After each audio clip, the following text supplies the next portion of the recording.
There is a growing feeling that clothes today suck. Just 50 years ago, clothes were better made than they are today. Even expensive brands today have quality issues reported by shoppers, and the used market for these vintage pieces of clothing have gone crazy. So why are old clothes better than new clothes?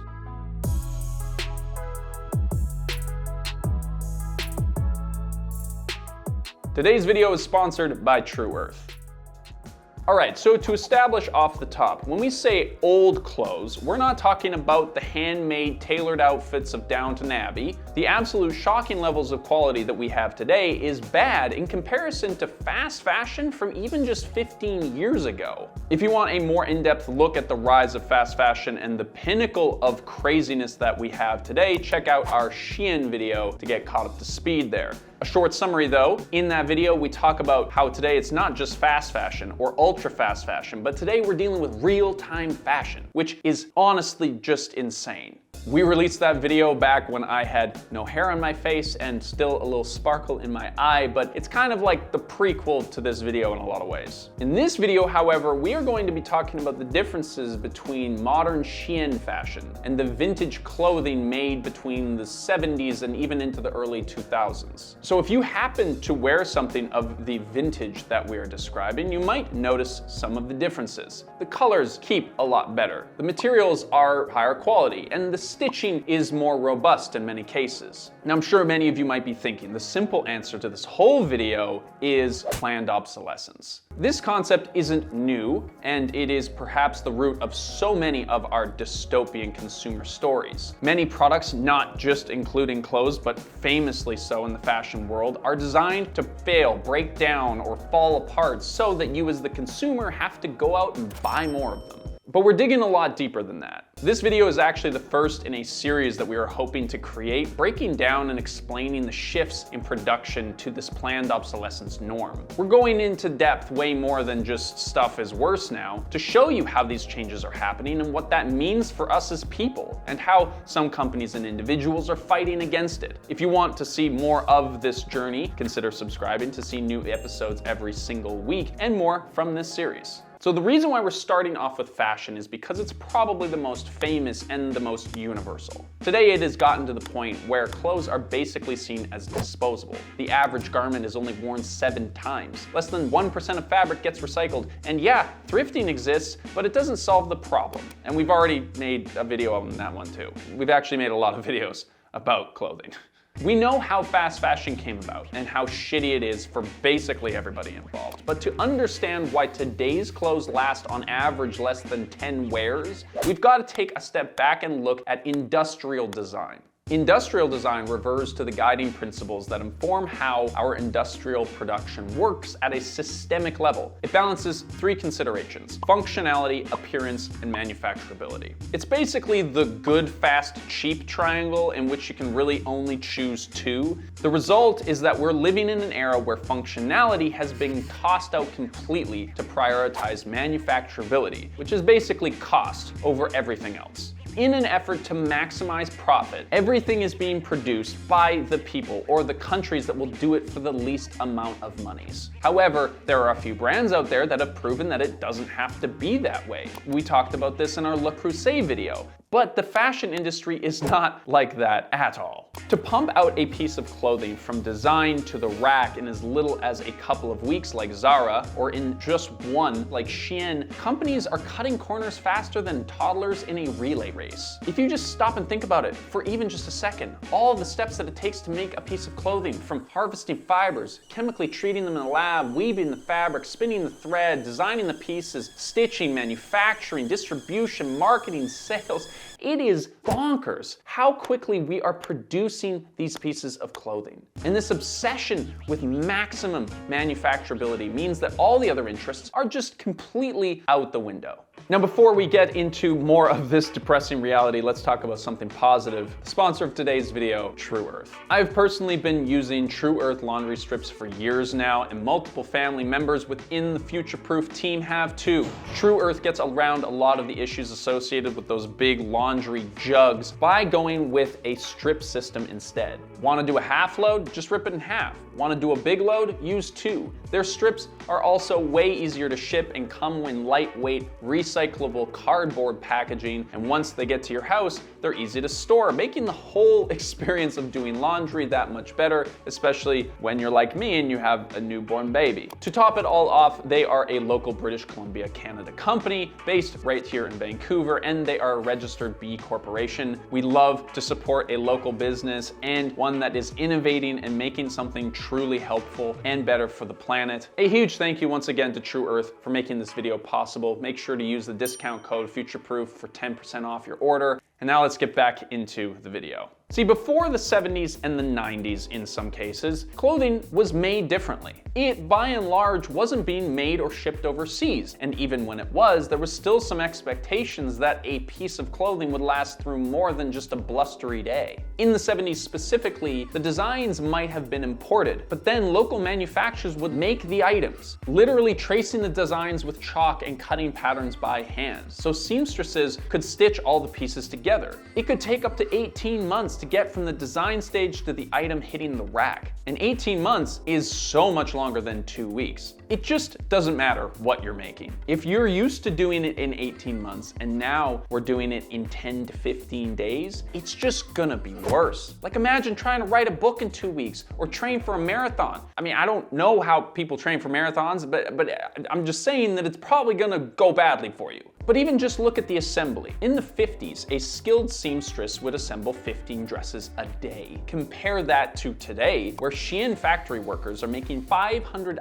items a day. 500 items? I don't do anything 500 times a day except breathing and your mom. But it doesn't matter that a person is making 500 somethings a day is just objectively overkill. It's also just bad because it turns out that the only way that a person can make 500 things a day is with machines, and machines suck at making clothes, it turns out. See, companies want to limit how much work is done by hand, mostly because they don't have to pay machines a living wage, but also because it's just faster. They get around this by creating simpler designs with way fewer pieces to be assembled. But see, clothing is just one of those things that kind of needs a human touch. It's just a fact that how something is assembled affects how good or bad of quality it is. Literally cutting corners with loosely woven fabrics and sloppy stitches just makes a shittier final product. This is a uniquely fashion-related issue. Take technology as a different kind of example. If you had a MacBook from 2010 or earlier, the inside of that computer was made of a bunch of separate pieces that were all screwed together. This was awesome in some ways because if a part broke, you could just open it up and replace it with another part yourself. But it required human people to put them together in the first place. But between 2008 and 2016, Apple started soldering all of those parts together inside of the computer because they learned that this was in part easier to manufacture. Turns out machines are a lot better at building other machines, and this has allowed some leaps in technology, but it has also meant a huge leap in technology that you can't repair either. This might be a subject for a future video in this series if you're interested in that. And of course, if you have any suggestions of stuff you'd like to see us break down in this way, let us know in the comments or on our Reddit page.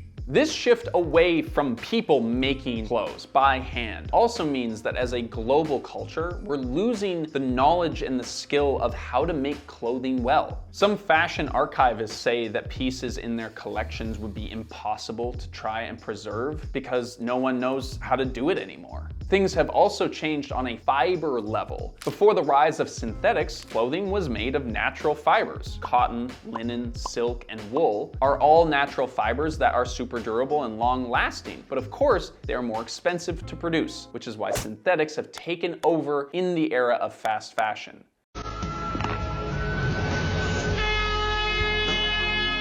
Though these synthetic materials like polyester, rayon, spandex, and acrylic are durable in the sense that the material doesn't break down very easily, synthetic clothing doesn't always hold together very well. It's like this fun paradox where synthetics just live in this liminal space where they aren't functionally wearable, but they also won't biodegrade, so they're basically just another kind of plastic. Literally, these things are just a giant woven piece of microplastic. And this is a circular problem. Today's pressure to produce makes it impossible to make quality items, or at least make them at a ridiculously low price that we now think is normal. We've been trained into thinking that an $85 heavy cotton shirt that's double stitched in Canada with organic cotton is expensive, when really it just reflects the cost of production when people and the planet are being treated with respect. This example is from a company in my city called Ecologist, and I'd say that they're doing the kind of standard of clothing that we should aspire to, but sadly, mostly can't afford.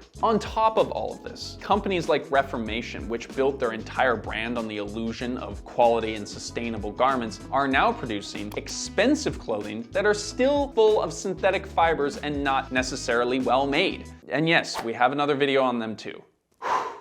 Our clothing is becoming physically obsolescent at an alarming rate, but that's not even really the epidemic that's going on. Our modern perspective on clothing is that it should be so cheap it's almost free, that you should have a lot of it, and that you should always be acquiring new items. Beyond the physical obsolescence that we just discussed, clothing has reached a point of psychological obsolescence. We already talked about how the average garment is only worn like 7 times, right? Other surveys suggest that 20% of clothing in the US and 50% of clothing in the UK is never worn at all.